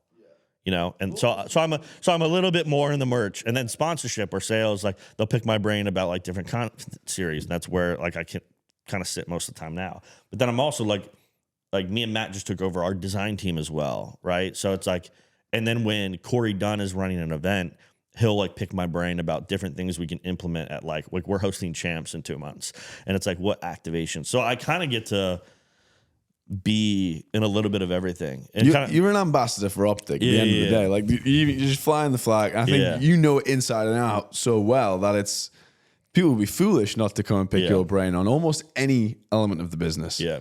And like kind of how it goes now is like, so there's Hex, who's like the fucking guy who knows exactly where we need to go. And then how I think of it is like myself, Hitch, Paige, Andrew Peterman, who's our COO. We, in the aggregate, can recreate like 60-70% of Hex. So when there's a lot of questions that come up that like Hex isn't available for, it's like we can get us pretty close to like where we think we should be. So yeah, the analogy I always go back to is like everybody at Optic is at a bowling alley, and we all have a bowling ball, and you can throw it down there, but you know there are some gutters that we need to avoid. So like me, Paige, Andrew, and Hitch are like the bumpers, where we can be there as the safety that if someone throws a rogue ball, it's at least gonna ping its way down and hit a couple pins, right? So, you know, it's not gonna be a great throw always, but sometimes we might get lucky and get a good rebound or whatever. But we stay out of the gutters a little bit. If you have enough people on the call, you got enough bowling balls to get all the pins down. Yeah, exactly. And Hex is going, those are the pins we need to hit. You know, so we kind of help stay within this lane a little bit of like where Optic culturally should be going, you know? But yeah, that's like my favorite analogy to use is the bowling alley. I like that. I've never heard of that one before. Did you just make that up yourself, obviously? To throw it? It's like, how do I describe what this is? Because I've had a couple people over the years ask me, like, how would you explain your job? And like Hitch asked me a couple weeks ago, and because we were doing it on Around the Bar podcast, and I was like, dog, like, I don't know how I'd explain my job, because it's kind of like I touch a little bit of everything now, but at the same time, like I don't want to sit here and take credit like, oh, I'm over everything, because like at the end of the day, like I'm not making any decisions on merch. Like that's Hex and Mike. You know, they know what's best there. I'm not making big level decisions on, you know, sales strategy and everything like that. That's all Shay. That's all him. You know, like I get to influence a lot of our content decisions, right, and a lot of the initiatives that we do there. But you know, I don't want to take that power away from them. Like they definitely do I'm just someone who gives my advice culturally on what I think Optic should do. Whether we do it or not is, up for debate, right? But that's typically what I end up doing. And so you've got that side of the business then with those 3 pillars of the sponsorships, the merch apparel, and the AdSense. They all then support and fund and shine a light onto this esports team, which to me, you guys do better than anybody. Honestly, I've been to a few of your events. I'll never forget the one that I came out to with FIFA that you guys invite us to. I'd say us with COD, Sentinels with Valorant.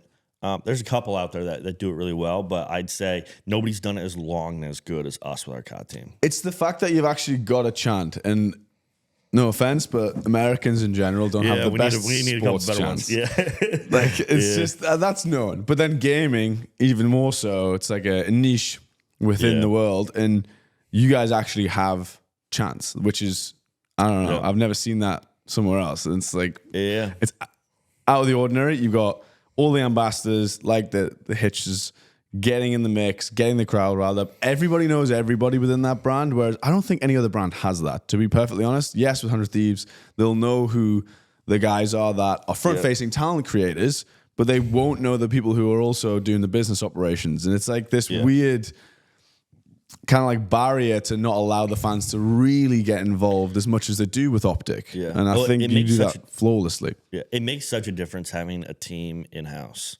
Yeah. I feel like a lot of esports teams, it's like, that's one of the hard things about Counter-Strike right now is it's like, to get a really good Counter-Strike team, you almost have to get a European team. There's like right now, like Stewie is doing a great job filling in on, what team is that? Halo? No. Stewie... 2K. He's filling in on, I don't know if it's Team Liquid, but he's like one of the only NA players that have made it to the last 2 days of DreamHack. Oh, okay. Sorry. And it's like he's the only NA player. So it's almost you have to get a European team. And they travel so much for their schedule. It's like, when are they going to be home that we can really like build them into our universe, right? It just gets so hard.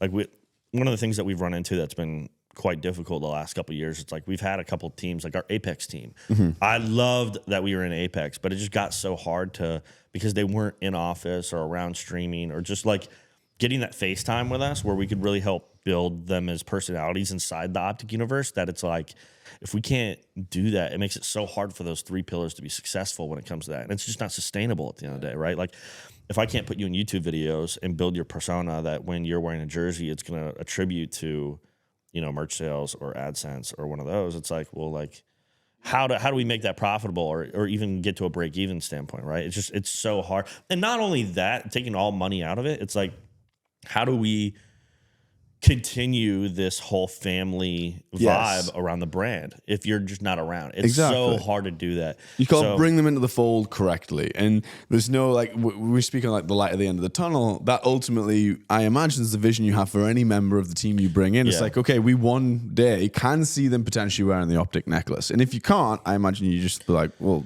there's no point even being around. And like you say, if they can't even physically be in the office. Yeah. And not a lot of people want to be in Dallas. And you know what? That's full respect to you. If you want to stay in LA or New York or wherever, more power to you. But when it comes to our brand, it's just so that you're already fighting up. And not that it's impossible, but it's an uphill battle. Like a lot of stars have to align if you don't want to be in Dallas. Yeah. So, and that's kind of like whenever we bring up creators, it gets hard. And like Daltouche is one of our newest signs. He's not in Dallas. He lives in Austin. It's close enough. He fucks with us. He like the talent really love him and are down to play with him. And he's such an easy fit where it's that's one of those circumstances where like the stars align where like he didn't have to necessarily be here every single day. He's close enough to just rip up for once a week or whatever. And he's easy to work. And he's super easy to work with. Like in the last like 2 months that we've had him on our talent, we brought him in, and it's never been a battle getting. Like he wants to be there,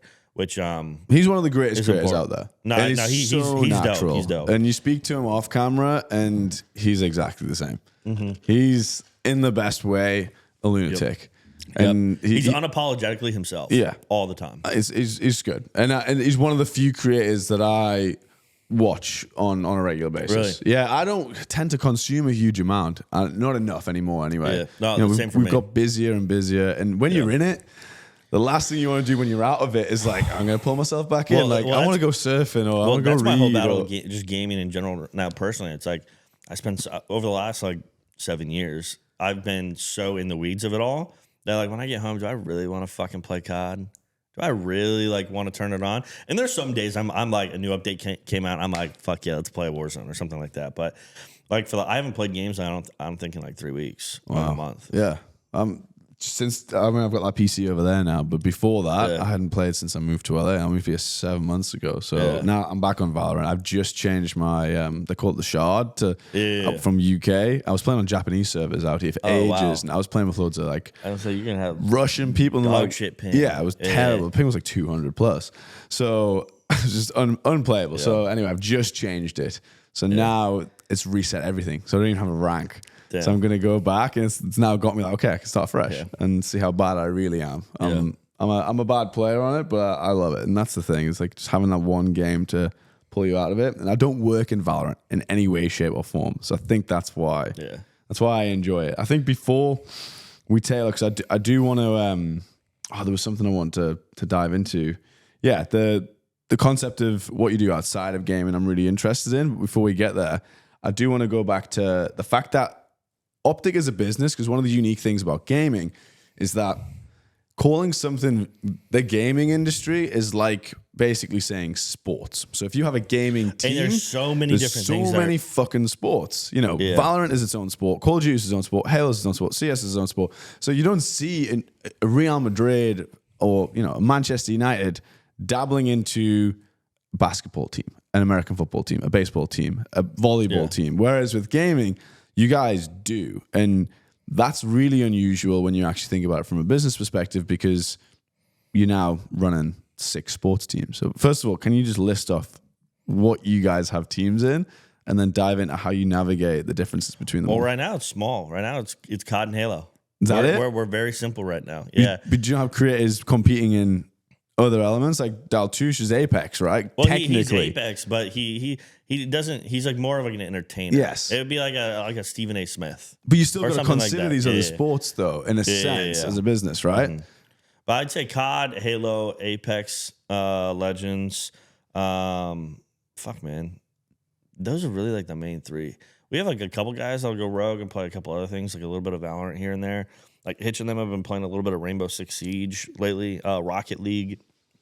I'd say those are probably like the heavy hitters that we operate in, but really COD and Halo are the main ones. Our Halo team is actually in the grand finals right now. Yeah, I keep getting like these little like pings and updates. How they doing? I'm like trying to like who they're playing against. It's all tied up right now. It's us versus FaZe in the final, and it's 2-2. Oh wow! And it's a best of 7. Yeah, it's first of 5. So first of 4. 2-2. Yeah. Wow. So we just won the COD major in Toronto a couple weeks ago. Super successful.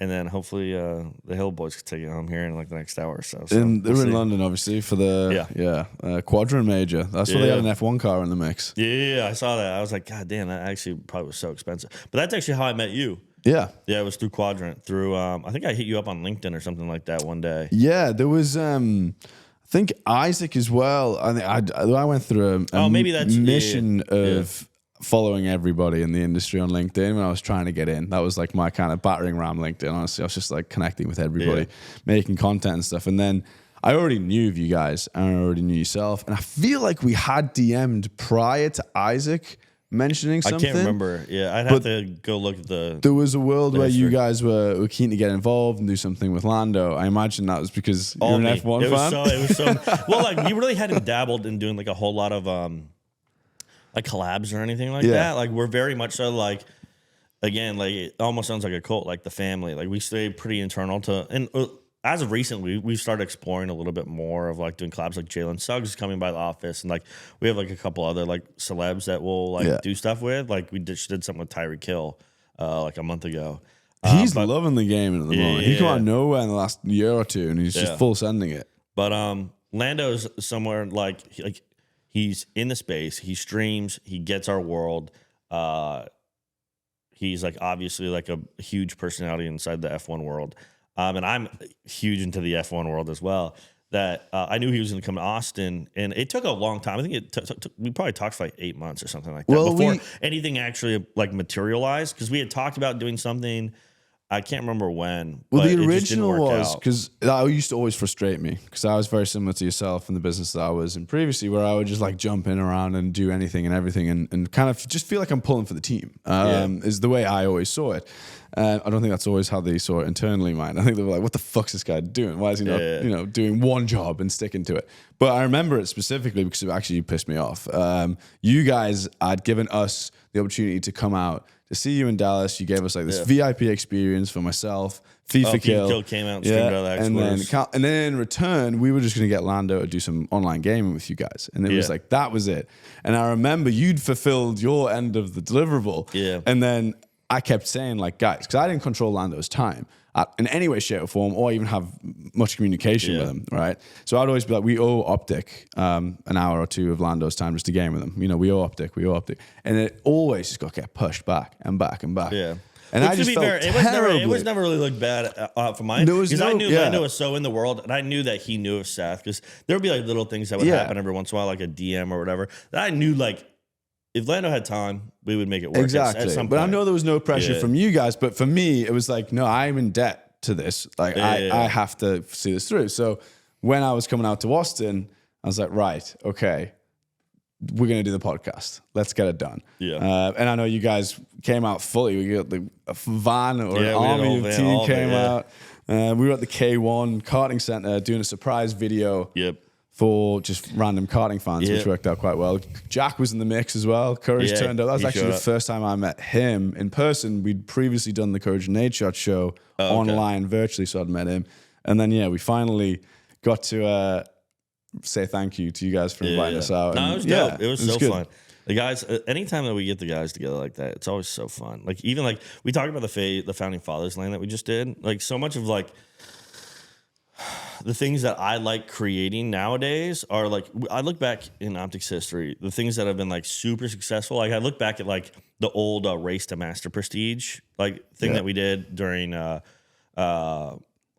COD, which was like 2017 or 2016, 2017. It's like all of our guys got together on one broadcast and streamed them trying to hit max prestige in COD for the first week, right?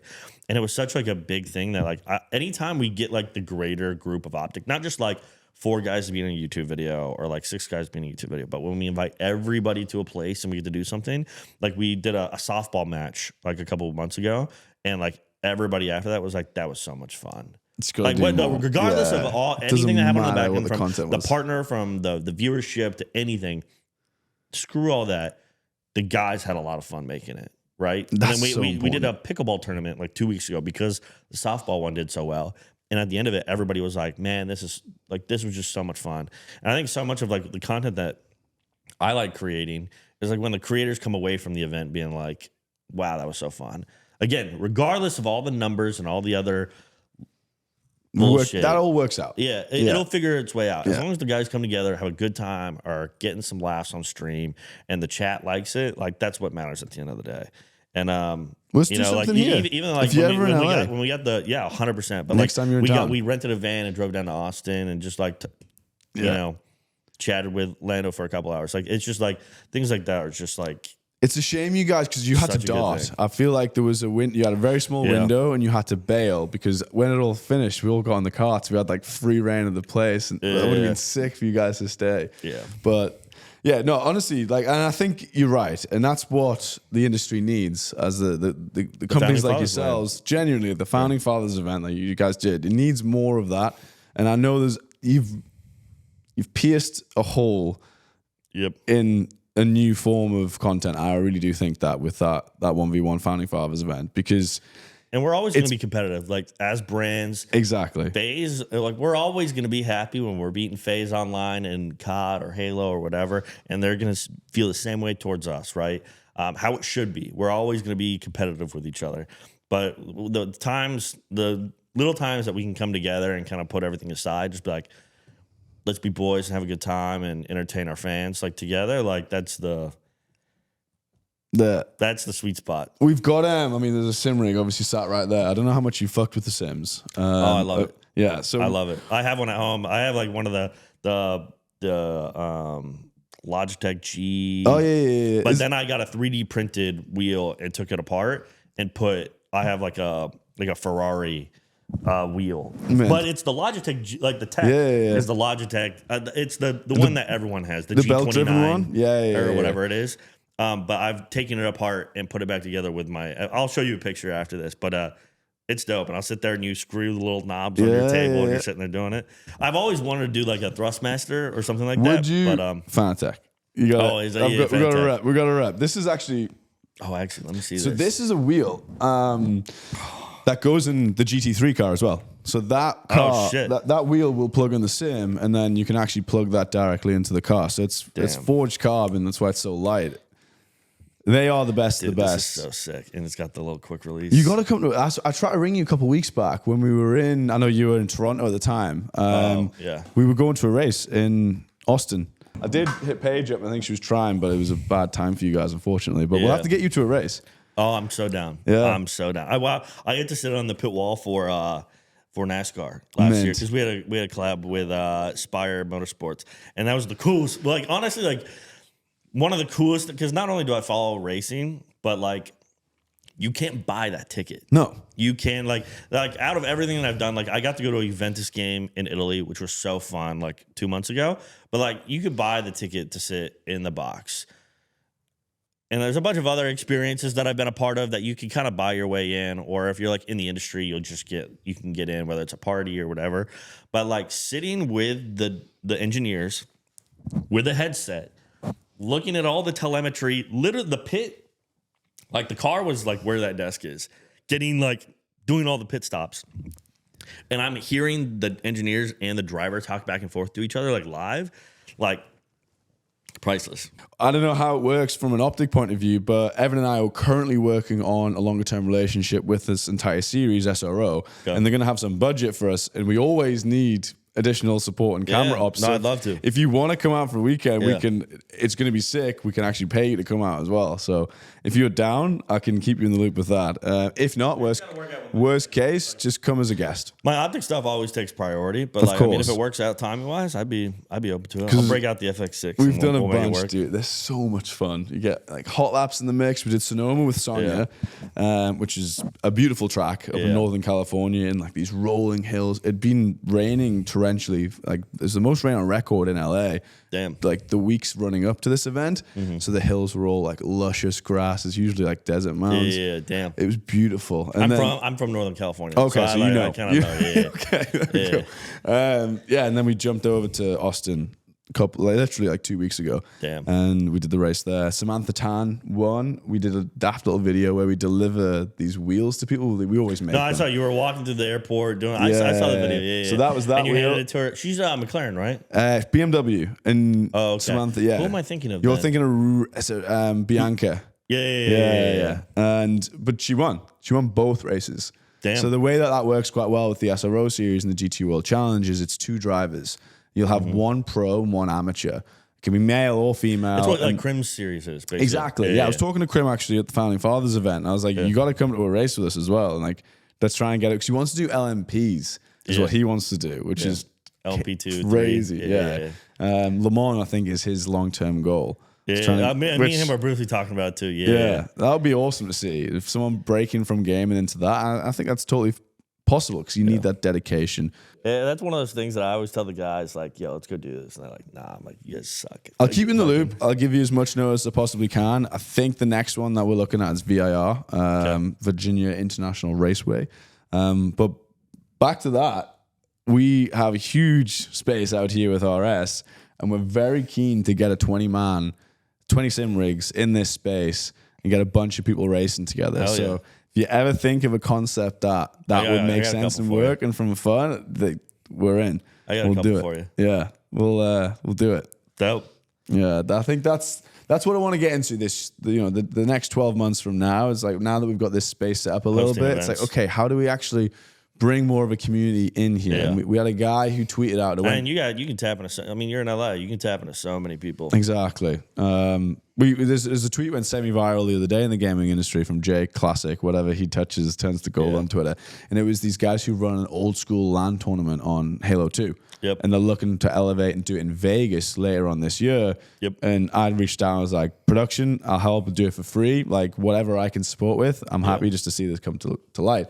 We got on the phone with the guy and he wants to potentially do a pre-event here. So almost like an advertiser for the main Vegas where you sell tickets. We bring a bunch of people here and do all that. Very similar to what you guys did the other day on Halo 2. And I would love to kind of start decking that out and just test the waters a bit. Hell yeah. Back to your point, is as long as people that turn up, have fun, that's really the baseline. All that matters. The rest will follow. And even financially, if you take a hit here and there, it's worth it in the long run to push that gaming industry forward. It's the indirect revenue that you'll make from it, because it's like you create a really cool event, and you know it might, like Ludwig is like kind of famous for making these events that go neg or break even, but like what it's done for his brand and like for like the creators around it, like it's put him on a pedestal where now like his podcast is so successful, it makes all that revenue back plus some, right? So it's like it's one of those things that like the event itself might not be successful from like a revenue standpoint, but like it's gonna help other areas of your business. So it's like if I create like a founding fathers land for instance, and like let's say we spent so much money, we went in an egg, but like guess what, we sold merch and it fucking will probably make it back, you know. So it's like you just have to find creative ways to offset it. So, and you guys could probably do the same here. No, exactly. And I think we're very lucky to be in the mix with Ray Service. They're a bunch of smart guys that we're learning so much from. So there's things that we're going to do with those guys together. They've got a proven model, obviously, with how many people that they got here building everything out. So exactly. And it's probably good from your standpoint that since you guys are like such a new startup, that it's like you can see them already get to the end of the tunnel. Yeah. And you can kind of learn from, I'm sure, the other executives and leaders here to be like, what were the pitfalls that you guys encountered that you guys can avoid as you guys are building this new thing? Yeah, and it's the way that they think about it. You know, they're years ahead of us, and they've done it in a different industry, which is also nice. It's like, you know, we're coming into the gaming industry from our own point of view. Because there'll be overlap, but there's also going to be things that are unique to our space and unique to their space. Exactly. So I think like the way they shoot things and the way that they think about content is very different. And especially with us is like, we're in a weird space as an agency. Like with a lot of B2B work that we're doing, but we still want to be shouting about Millhouse the whole time and beating that drum, which is a tough position to be in. Tough, I know even you texted the other day, it was like, you can come to the Founding Fathers event, but don't talk about Millhouse. And I was I get it. And it's tough in that sense, and you want to do it right, but money speaks, unfortunately, a lot of the time, and we want to just make sure that we're speaking to ourselves as what we think the gaming industry can be. Yes. Right. And it's tough when you're in your early days because you got to build the library. It's the freelancer battle all over again, where it's like, well, I'm a freelancer, pay me for my work. And it's like, well, you don't have a library. And it's like, the only way I'm going to get library is if you hire me. So it's like chicken or the egg kind of thing in the early days. But you guys have done already quite a bit, and you know, give it a couple years and you guys will be on your way. No, I appreciate it. And I don't mean to kind of jump in, but I know you'll appreciate this. I'm off to Montreal next week to work with Verstappen. Fuck yeah. So I'm pumped as fuck for that. I'm actually nervous a little bit for it because, again, I'm still very new to the game. Even setting this up last night, I was like, fuck, gotta get this right. But yeah, I think that's good though when you're working on anything. If you're not a little bit nervous and a little bit like, okay, you're not pushing yourself. I've been doing this for a long time. And there's still some big shoots that we have where I'm pacing. So it just comes with it. Like when we did Seth's like retirement announcement, like I was shitting myself putting that together because it was just such an important video. And we fucking killed it. You know, myself, Corey Doggett came on, helped out a lot. Matt, there was Shoston, there were so many people that came together to help out with that video that no, it turned out perfect. That was huge as well. And it was beautifully done.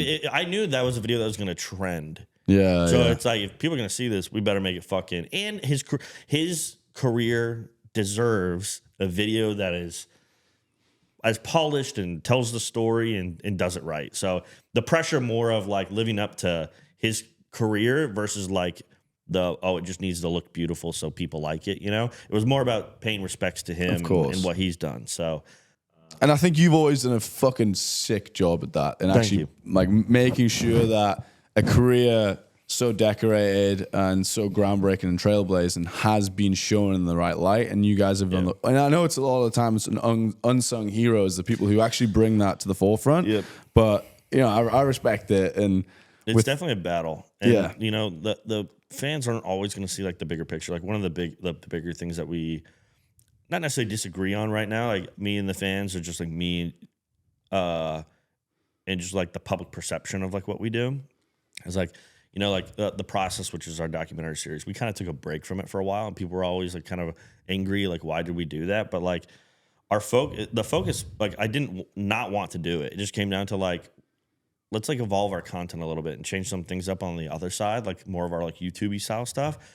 And I wanted to make sure it was done right. You know, I don't want someone to come in and just like not care about the story, right? It was about the right timing, the right person. And luckily we have this guy, JP, Julian Pierce, who's a fucking wicked creative who is taking it over now. But I don't want to shovel shit to our fans. I want to make sure that it always comes down to respecting their time. If you're going to sit down and give me an hour of your time every week to watch a documentary, right? I want to make sure that you're going to have a feeling. You're going to have a very visceral emotion when you're watching that video, because I want you to come back. I want you to enjoy and come along on this journey with us. I don't just want to fucking shit post videos and, you know, not respect the relationship that we have with you guys, right? Like, and it's the same thing goes with everything that we do. If we sell merch, I want it to be a good quality. I want it to be a good design. I want it to mean something, not just so we can fucking make money off of our fans. It's gotta like, there's gotta be a mutual respect there. And you know, that's kind of the battle I have with our documentary process right now. It's just like, if you're gonna give us your time, I want it to be the best goddamn thing that you've seen in the last week. And obviously there's a balance there. You know, you can't be chasing perfection so much that you're just not gonna post it. There is a balance there, but you know, there's so many esports teams over the years. I don't want to name them, but like if you look at their YouTube channel from, you know, 5 years ago or 10 years ago, right? And you look at their viewership now, it's like they didn't have that respect. They were just posting videos to get deliverables, you know, to fulfill their sponsorship obligations. And they weren't good videos. They weren't creative videos. And they burned their YouTube channel into a hole. And could they recover? Probably. But like, when you dig that hole, it's hard to dig yourself out of. And it's yeah, once the audience loses that respect, as you say, and once they feel like I'm now being sold to, I'm not being entertained, and I think this company's doing this because they owe Hot Pockets a deliverable or whatever, it just loses it. And I do think that you're right. And I'm glad to hear the way that you described it is perfect, that it's an art form to you. And I do think in gaming, there's a lot of art missing to the gaming industry because it grew so fucking big. And then you had all these sharks come in and corporations like trying to take it's a buzzword. You hear of everyone leaving the film industry, leaving Red Bull to come to gaming. And it's like, whoa, are you a gamer and true passionate? Or are you chasing the money? And I think there's a 50-50 balance of who's who. And I think some companies have suffered as a result, ballooned and brought in potentially the people who are thinking for themselves or thinking about the money, as opposed to the way that you approach things. It's like, no, this is audience first. We've got to respect the people who actually turn up and watch this inside and out. Yeah. And we don't want to take advantage of them, and want to make sure that they go away feeling value. Yeah. And I love the way you put that. Yeah. And it's missing in the industry in a lot of the areas. Yeah. And I'm glad to say that everything that you guys do at Optic, it is that family vibe from the inside. Yep. And it's projected outwards. So honestly, well done. You guys are fucking killing it always. You know, there's always going to be the little things that we trip up on. And that's where a lot of my, like kind of what I was explaining earlier, like a lot of my job is trying to make sure that like a lot of the videos that we post right now are deliverables, but it's trying to be creative with those deliverables. And not just, let's make a gameplay video and throw somebody on it. It's right. It's like, let's try to do something that it's actually value to our fan. And like, if you look at the comments on a lot of our recent YouTube videos, a lot of people are saying like, love the content later, love this, like, production team's on another level. Like we're creating newer stuff than what we used to. Just that one battle with the process, because it's such a high profile series for us. You know, it's the fans don't see the bigger picture of it a lot of the time. And I can't blame them, because a lot of it we try to hide, like it's a lot of behind closed doors kind of stuff.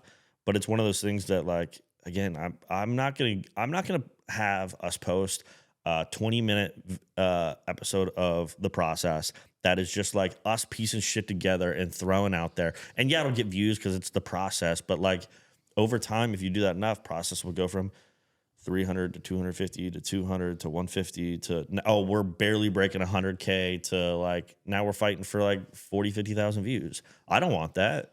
Yeah. You know, and they don't want that either. But it comes down to like seeing the bigger picture of like, if I don't think this is worth for me to watch, why am I going to make you watch it? You know? So.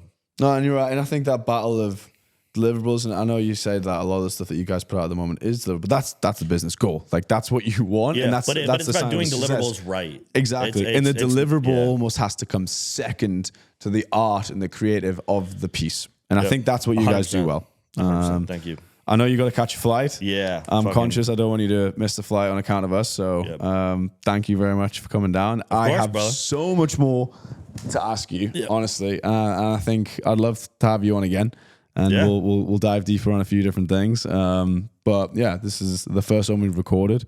And like I say, I think it's important that we pick people that we respect and that we actually know, so the conversation just flows naturally. And I could have continued on for a lot longer. Me, man. No, I appreciate it. All right, let's get you to that airport. Yep, dope.